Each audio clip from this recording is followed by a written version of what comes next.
Hi! Hello mga mahal kong suki. Ayan, natapos ko na po lahat ng mga cakes na ginagawa ko. Ayan na po si chocolate cake, si Mr. Ubi Dream Cake, si Mocha Cake, si Tres Leches Cake, at ayan po, si Yema Cake, at si Chocolate Cake. Ayan po, ay nako, ang sarap, pero tiis-tiis ako dahil hindi ako pwedeng kumain ng mga matatamis, pero sobrang masarap po lahat ito, nakakamiss po. Pwede naman ako kumain ng konti, kaya lang lahat po ito may-ari na po. Ito po ang sarap nito, tres leches po. Parang simple cake lang siya, pero pag tinikman nyo yung loob nito, naku, ang sarap po kasi marami pong gatas sa loob yan.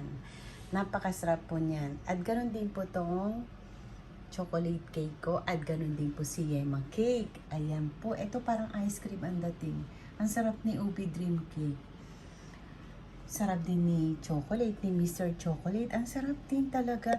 At ayan si Mocha Cake. Yummy, yummy din po talaga yan, mga mahal kong suki. Thank you so much po talaga, mga mahal kong suki. Ayan na po. Hanggang mamaya pa ako, nagpapahinga lang ako ng konti, mga 30 minutes pahinga. Bawat ginagawa ko, nagpapahinga po ako ng 30 minutes para naman hindi ako ma-pressure, di ba? Para masaya ko lang ginagawang aking mga cakes. Nakakasaya ng puso pag nakakagawa tayo ng masasarap na cakes, at lahat ng ito masarap po talaga. Nakaka-enjoy po talaga gumawa ng cake. Lalo na pag binigay mo na sa yung suki, tapos nag-PM sa'yo, ate, ang sarap. Diba, ang saya ng pakiramdam ng isang gumagawa ng kanyang mga paninda, diba? Nakakatuwa po talaga. Ayan.